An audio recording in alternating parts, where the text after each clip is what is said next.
दोस्तों, 4 धामों में से एक केदारनाथ धाम भक्तों की आस्था के चलते काफी लोकप्रिय है। केदारनाथ ज्योतिर्लिंग के दर्शन के लिए भक्त साल भर इंतजार करते हैं। केदारनाथ धाम की चढ़ाई को बेहद ही मुश्किल माना जाता है, लेकिन कहते हैं कि भोले बाबा जिसे दर्शन देने की ठान लेते हैं उसे दर्शन अवश्य देते हैं। इस बात से जुड़ी भगवान शिव के एक सच्चे भक्त की कहानी आज भी मौजूद है, जिसके बाद केदारनाथ धाम को जागृत महादेव कहा जाने लगा। दोस्तों, ये कहानी एक सत्य घटना पर आधारित है, लेकिन इस वीडियो की शुरुआत करने से पहले एक बार सच्चे दिल से कमेंट में हर हर महादेव जरूर लिखिएगा। साथ ही हमारे चैनल को सब्सक्राइब जरूर करें। नमस्कार दोस्तों, एक बार फिर से स्वागत है आपका हमारे चैनल आध्यात्मिक मार्ग पर। दोस्तों, ऐसा कहा जाता है कि एक बार एक शिव भक्त अपने गांव से केदारनाथ धाम की यात्रा के लिए निकला। उस समय यातायात की सुविधाएं तो इतनी थी नहीं, इसलिए वह पैदल ही घर से केदारनाथ के लिए निकल पड़ा। रास्ते में जो भी उसे मिलता उससे केदारनाथ का मार्ग पूछ लेता और मन में भगवान शिव का ध्यान करता रहता। चलते चलते उसको महीने बीत चुके थे और आखिरकार एक दिन वह केदारनाथ धाम पहुंच ही गया। ऐसा कि आप जानते हैं कि केदारनाथ धाम के द्वार 6 महीने खुलते हैं और 6 महीने बंद रहते हैं। वह उस समय पहुंचा जब मंदिर के द्वार बंद हो रहे थे। मंदिर के पंडित जी को उसने बताया कि वह बहुत दूर से महीनों की यात्रा करके आया है, कृपा करके मंदिर के कपाट खोलकर प्रभु के दर्शन करवा दीजिए। लेकिन वहाँ का नियम कुछ और ही था, एक बार द्वार बंद तो बंद। इसके बाद वह बहुत रोया, बार बार भगवान शिव को याद किया कि हे प्रभु, बस एक बार दर्शन करवा दो। वह सभी से प्रार्थना कर रहा था, लेकिन उसकी पुकार किसी ने भी नहीं सुनी।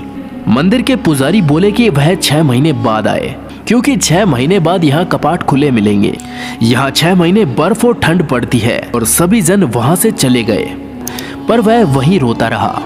रोते रोते रात होने लगी, चारों तरफ अंधेरा छा गया, लेकिन उसे विश्वास था अपने महादेव पर कि वह जरूर कृपा करेंगे और उसे दर्शन जरूर देंगे। उसे बहुत भूख और प्यास लगी थी। तभी उसने वहां किसी के आने की आहट सुनी। देखा एक सन्यासी बाबा उसकी ओर आ रहा है। वह सन्यासी बाबा उसके पास आया और बैठ गया। सन्यासी बाबा ने उससे पूछा, बेटा कहाँ से आए हो? उसने सारा हाल सुना दिया और बोला, बाबा जी, मेरा यहाँ आना व्यर्थ हो जाएगा। सन्यासी बाबा ने उसे समझाया और खाने को भी दिया। फिर बहुत देर तक बाबा उससे बात करते रहे।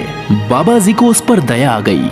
वह बोले, बेटा, मुझे लगता है कि सुबह मंदिर जरूर खुलेगा, तुम दर्शन जरूर करोगे। बातों ही बातों में उस भक्त को न जाने कब नींद आ गई और सूर्य के मध्यम प्रकाश के साथ उस भक्त की आंखें खुली। उसने इधर उधर बाबा जी को देखा, लेकिन वह कहीं नहीं थे।